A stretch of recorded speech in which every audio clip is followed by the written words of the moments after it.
لوگوں کا خوف ہے, سوسائٹی کا خوف ہے. سوسائٹی والے کیا کہیں گے, لوگ کیا کہیں گے, واللہ حق ان تخشا, اللہ اس بات کے زیادہ حقدار ہیں کہ آپ اللہ سے ڈریں, اور اللہ کے مقابلے میں کسی سے ڈرنے کی کوئی ضرورت نہیں ہے. خوف اور یہ ڈر ہم نے اپنے اوپر مسلط کر کے رکھا. اس خوف اور اس ڈر کے ساتھ ہم جیتے ہیں, گویا کہ ہم اللہ کے بندے نہیں, سوسائٹی کے بندے ہیں. لوگوں نے اللہ کو چھوٹا کر دیا اپنی پریکٹیکل لائف میں.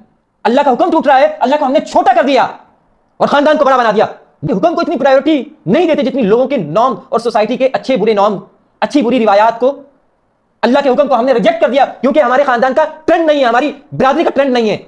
ہماری سوسائٹی کا سب سے بڑا جو ڈائلما ہے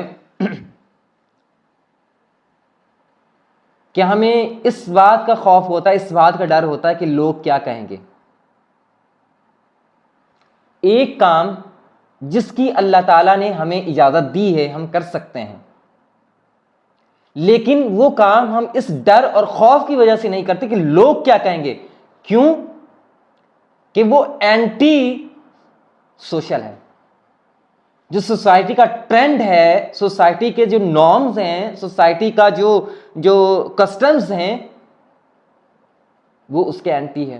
اگرچہ اللہ نے ہمیں اجازت دے رکھی ہے کہ ہم وہ کر سکتے ہیں, ویلڈ ہے,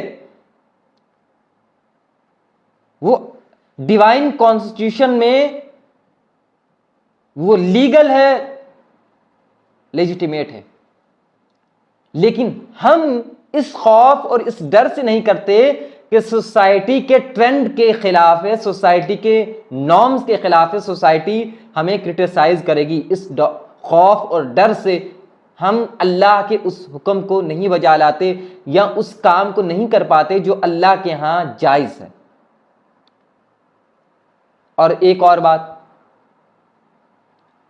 ہم ایک برا کام کر رہے ہوتے ہیں, اینٹی اللہ ہوتا ہے, اینٹی ڈیوائن ڈاکٹرائن ہوتا ہے, لیکن ہم اسے کرتے ہیں. کیوں کرتے ہیں؟ کیونکہ وہ سوسائٹی کے نارمز کے بالکل مطابق ہوتا ہے. سوسائٹی کا ویسا ہی ٹرینڈ ہوتا ہے, لوگوں کا ویسا ہی ٹرینڈ ہوتا ہے, خاندان میں, برادری میں سارے لوگ کرتے ہیں. اگرچہ اللہ نے اس کو حرام قرار دے دیا ہے, ڈیوائن کانسٹیٹیوشن میں وہ انلیگل ہے, وہ ایک کرائم ہے, لیکن وہ کرائم ہونے کے باوجود بھی ہم اس کو کمٹ کرتے ہیں اس ڈر سے کہ اگر ہم نے یہ نہیں کیا تو لوگ کیا کہیں گے. What will people say? What will people say? یہ خوف اور یہ ڈر ہم نے اپنے اوپر مسلط کر کے رکھا. اس خوف اور اس ڈر کے ساتھ ہم جیتے ہیں, گویا کہ ہم اللہ کے بندے نہیں, سوسائٹی کے بندے ہیں. We are the slave of the society and the slave of those bloody customs which has been created by the corrupt society, and we are compelled to do, we are compelled to commit. حتیٰ کہ ہم اپنے آپ کو torture کر رہے ہوتے ہیں, اس میں اپنے آپ کو تکلیف دے رہے ہوتے ہیں, تکلیف میں ہوتے ہیں اس کی وجہ سے, لیکن کیونکہ وہ سوسائٹی کے نارمز ہیں, سوسائٹی کے نارمز کے, اور اس کا سوسائٹی کا ٹرینڈ, اس وجہ سے ہم نہیں کرتے. ڈر ہوتا ہے, خوف ہوتا ہے, ٹھیک ہے, نیچرل ہوتا ہے, لیکن ہم سوسائٹی کو اللہ سے بڑا نہیں بنا سکتے, ہم اپنی خاندان اور برادری کو اللہ سے بڑھ کر بڑا نہیں بنا سکتے. وَرَبَّكَ فَكَبِّرْ, اللہ تعالیٰ نے اپنے نبی سے کہا تھا کہ نبی, لوگوں نے اللہ کو چھوٹا کر دیا ہے اپنی پریکٹیکل لائف میں. کیوں کہ اب اللہ کے حکم کو اتنی پرائیورٹی نہیں دیتے جتنی لوگوں کے نارم اور سوسائٹی کے اچھے برے نارم, اچھی بری روایات کو کیا دیتے ہیں, پرائیورٹی دیتے ہیں. گویا کہ ان کا خالق اللہ نہیں, ان کا خالق سوسائٹی ہے. گویا کہ وہ اللہ کے غلام نہیں بلکہ سوسائٹی کے غلام ہیں, the slave of society. ہماری ناک کٹ جائے گی, او ہو, ارے یہ تو میں نے اپنی فیملی میں یہ سنا ہے کئی بار کہ ہماری ناک کٹ جائے گی خاندان میں, لوگ کیا کہیں گے, خاندان والے کیا کہیں گے. بھئی خاندان والے, سوسائٹی کے لوگ نہ آپ کے نفع نقصان کے مالک, نہ آپ کی دنیا اور آخرت کے فیوچر کے مالک, نہ آپ کی ذلت اور عزت کے مالک. ذلت اور عزت کے مالک کون ہیں؟ وہ تو اللہ تعالیٰ ہے نا. یہی بلیو ہمیں ملتا ہے قرآن سے نا. وہ تو عز من تشاء تو ذل من تشاء بیدک الخیر. عزت اور ذلت کے مالک تو اللہ ہیں، نفع نقصان کے مالک اللہ ہیں، بیماری اور شفا کے مالک اللہ ہیں. جب ان تمام چیزوں کے مالک ہی اللہ ہے تو ہمیں تو اللہ سے خوف آنا چاہیے، ڈرنا چاہیے. لیکن ہم اللہ کو چھوڑ کر کس سے ڈرتے ہیں؟ سوسائٹی سے ڈرتے ہیں، خاندان والوں سے ڈرتے ہیں کہ خاندان میں ہماری ناک کٹ جائے گی. اگرچہ اللہ کا حکم ٹوٹ رہا ہو، اللہ کا حکم ٹوٹ رہا ہے، اللہ کو ہم نے چھوٹا کر دیا اور خاندان کو بڑا بنا دیا. گویا کہ خاندان جو ہے ہمیں رزق دیتا ہے، رزق کا مالک اللہ نہیں بلکہ خاندان ہے.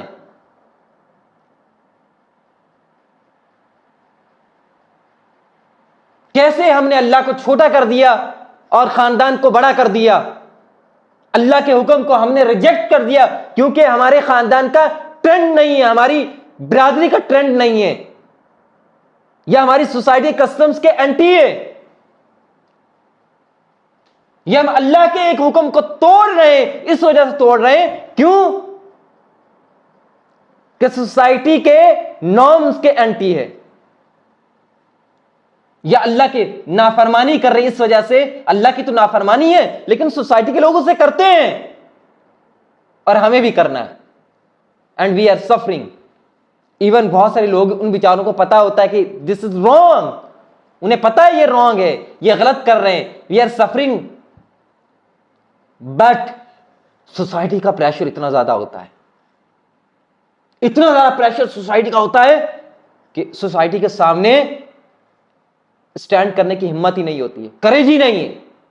لوگ کیا کہیں گے، سوسائٹی والے کیا کہیں گے، محلے والے کیا کہیں گے.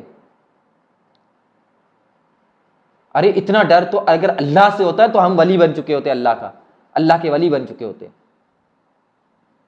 اللہ تعالیٰ کیا کہتے ہیں؟ وَإِيَّايَ فَارْهَبُونِ وَلَا تَخَافُوا وَخَافُونِي. ان سے مت ڈرو، مجھ سے ڈرو. اب آئیے دیکھیں، یہ نیچرل ہے لیکن we have to get rid of from it. ہم یہ کام نہیں کر سکتے حتیٰ کہ وہ ویلڈ ہے، وہ کوئی برا کام نہیں ہے، کیونکہ سوسائٹی کے نزدیک وہ کیا ہے، وہ اچھا کام نہیں ہے. کوئی پروفیشن ہے تو ہم یہ پروفیشن نہیں اڈاپٹ کر سکتے. کیوں نہیں کر سکتے؟ اگرچہ ہمارا انٹرسٹ ہے، ہمارے پاس اسکلز ہے اس پروفیشن کو کرنے کی. سوسائٹی والے کیا کہیں گے کیونکہ سوسائٹی کے نارمز کے خلاف ہے. نہیں نہیں نہیں، یہ نہیں کرنا ہے، ناک کٹ جائے گی ہماری. او لوگ کیا کہیں گے. لوگ گئے تیل لینے، ہم نے یہ دیکھنا ہے ہمارا خالق اس نے ہمیں اجازت دے رکھی ہے نہیں دے رکھی، وہ ہمارے لیے ویلڈ ہے یا نہیں ہے، اس سے ہمیں کوئی فائدہ پہنچتا ہے یا نہیں پہنچتا ہے دنیا اور آخرت کے اعتبار سے. آئیے سورہ احزاب ایک سٹوری ہے جس سٹوری میں سورہ احزاب کی آیت نازل ہوئی. سٹوری کیا ہے سنی. اللہ کے رسول کے ایک اڈاپٹڈ سن تھے، یعنی لے پالک بیٹے تھے، جن کا نام تھا زید بن حارثہ. پہلے سیدہ خدیجہ کے پاس تھے، اللہ کے رسول نے ان سے لے کر انہیں اپنا بیٹا بنا لیا اور ایسا ہی بیہیو کرتے تھے، ایسے ہی پرورش کی، محبت سے، شفقت جیسے اولاد سے کی جاتی ہے. اب وہ بڑے ہوئے، ان کی شادی کی رسپانسبلٹی ان کی تھی، اللہ کے رسول کی. آپ چاہتے تھے کہ ان کی شادی کریں، ان کا نکاح کروائیں، تو آپ نے اپنی کزن کی طرف نکاح کا پیغام بھیجا. ان کی پھوپھو کی بیٹی تھی امیمہ بنت عبد المطلب، ان کی طرف نکاح کا پیغام بھیجا زید کے لیے. ان کا ہاتھ مانگا زید کے لیے، یعنی زینب کا ہاتھ زید کے لیے مانگا. تو انہوں نے کہا کہ زید تو ایک آزاد کردہ غلام ہے،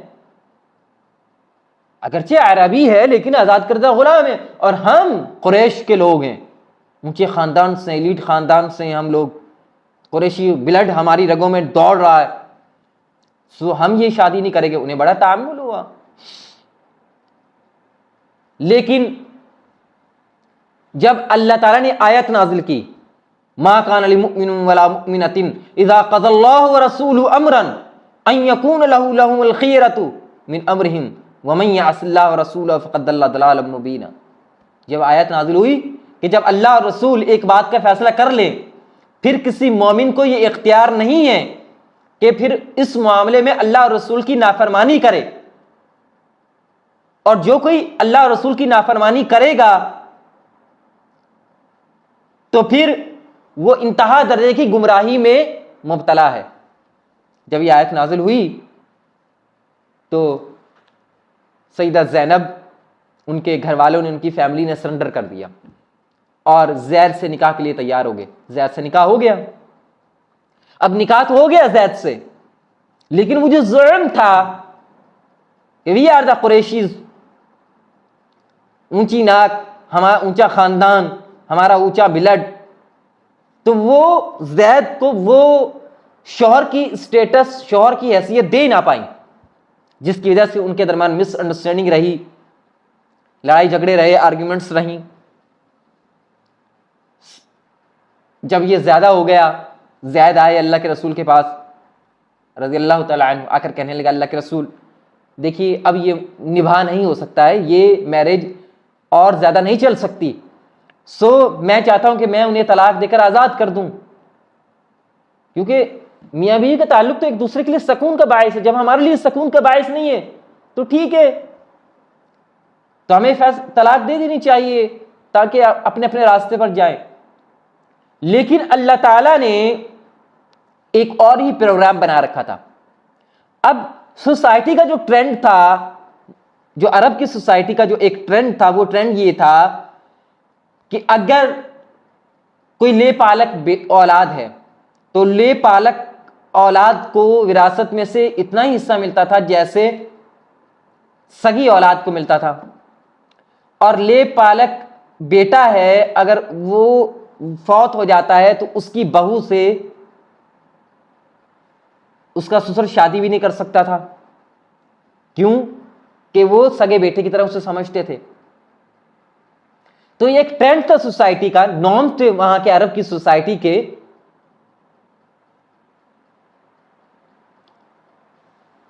اور اللہ تعالیٰ چاہتے تھے اس نارمز کو، اس کسٹمز کو توڑ ڈالیں، بریک کر دیں، ختم کر دیں سوسائٹی سے. اور بہت بڑا ایشو تھا یہ، اور اس ایشو کے لیے خود اللہ تعالیٰ نے اپنی نبی کو جو ہے سامنے رکھا. اب اللہ تعالیٰ نے کہا، وہی نازل کی کہ زید اور زینب کے درمیان طلاق ہو جائے گی اور زینب کا نکاح ہم نے آپ سے کر دیں گے. یہ اللہ کے رسول کو اللہ تعالیٰ نے وحی کے ذریعے خبر دے دی تھی. لیکن اللہ کے رسول ڈرتے تھے کہ سوسائٹی والے کیا کہیں گے کہ لو بیٹے کی بیوی سے طلاق دلوا کر خود شادی کر لی. یہ دیکھو ویسے نبی ہے، رسول ہے، اور دیکھو کام دیکھیں. سوسائٹی والے تو ایسے ہی کہتے ہیں نا، ایسی ہی باتیں بناتے ہیں. تو اللہ کے رسول ڈرتے تھے کہ سوسائٹی والے کیا کہیں گے، خاندان والے کیا کہیں گے، کیونکہ سوسائٹی میں وہ انتہائی برا ایکٹ تھا، وہ بہت برا قبیح فعل تھا، بہت مشکل تھا اس کے اینٹی جانا. اگرچہ اللہ نے انفارم کر دیا تھا، لیکن پروفٹ علیہ الصلوۃ والسلام ڈر رہے تھے دل میں کہ اگر میں ایسا کرتا ہوں، بتا دیتا ہوں، تو میں کیسے فیس کروں سوسائٹی ساری کی ساری اینٹی ہو جائے گی، میرے مجھ پر باتیں بنائیں گی. اللہ کے رسول زید آتے ہیں، زید کو کہتے ہیں زید نبھاؤ، کچھ اور نبھاؤ. امسک علیک زوجک، اپنی بیوی کے ساتھ نبھاؤ، مت تو طلاق. کس طرح نبھانے کی کوشش کرو. حتیٰ کہ اللہ کے رسول کو پتا ہے کہ طلاق ہو کر رہے گی اور نکاح ہو کر رہے گا، لیکن اللہ کے رسول سوسائٹی کے پریشر سے کہ سوسائٹی والے کیا کہیں گے، اس خوف سے، اس ڈر سے آپ اس بات کو نہیں زید کو بتا پا رہے. تب اللہ تعالیٰ نے فرمایا وَتَخْشَى النَّاسَ وَاللَّهُ أَحَقُّ أَن تَخْشَاهُ. لوگوں سے ڈرتے ہیں آپ، لوگوں کا خوف ہے. سوسائٹی کا خوف ہے. سوسائٹی والے کیا کہیں گے, لوگ کیا کہیں گے, واللہ احق ان تخشا, اللہ اس بات کے زیادہ حقدار ہیں کہ آپ اللہ سے ڈریں, اور اللہ کے مقابلے میں کسی سے ڈرنے کی کوئی ضرورت نہیں ہے. اللہ اس بات کا زیادہ حقدار ہے کہ آپ اللہ سے ڈریں. اگر ایک اللہ کا حکم ہے تو اس اللہ کے حکم کو لے لیں, اس پر عمل کریں, اگرچہ وہ اینٹی سوسائٹی ہو, وہ سوسائٹی کے نارمز کے خلاف ہو, وہ خاندان کے نارمز کے خلاف ہو, وہ برادری کے کسٹمز کے خلاف ہو, ان کے ٹریڈیشنز کے خلاف ہو, لیکن کیونکہ وہ اللہ کا حکم ہے, اللہ نے اس کو جائز قرار دیا ہے, so you can do it. اس طرح اللہ کے رسول علیہ السلام نے جب یہ آیت نازل ہوئی, بتایا, طلاق ہوئی, زینب سے اللہ کے رسول علیہ السلام کا نکاح ہوا. اور دیکھیے سوسائٹی آج بھی ویسی ہی ہے. آج بھی سوسائٹی میں بہت سارے ایسی کسٹمز ہیں جن کی وجہ سے ہم سفر کر رہے ہیں, ہمارے خاندان میں, ہماری برادری میں. لیکن لوگ کیا کہیں گے, ہماری ناک کٹ جائے گی. میں تو کہتا ہوں پتہ نہیں کتنی لمبی ناک ہے آپ کی, ہر بار کٹتی رہتی ہے پھر بھی کم نہیں ہوتی. تو ایک ہی بار کٹوا کے رکھ لیجئے ناک, تاکہ بار بار کٹے ہی نہ. ناک کٹنے کا ڈر ہے نا. تو اللہ کے حکم میں اگر ایک بات سے اللہ تعالیٰ نے حکم دیا ہے, اللہ کے دین میں جائز ہیں, اس کو کریں, اٹس اوکے. اگرچہ وہ اینٹی سوشل ہو, اینٹی سوسائٹی ہو, اینٹی سوسائٹی کے تیل لینے, اور ایک برے کام سے ہم بچیں, اگرچہ سوسائٹی کے لوگ اسے برا نہ سمجھو, لیکن اللہ کے دین میں برا ہے, اللہ کے دین میں کرائم ہے. سو we have to get rid of, we have to avoid that. سو ان آیات سے ہمیں آج یہ لیسن ملتا ہے, لوگ کیا کہیں گے, ناک کٹ جائے گی. ان دو جملوں کو اپنے دل سے, اپنے دماغ سے نکال کر باہر پھینک دیں.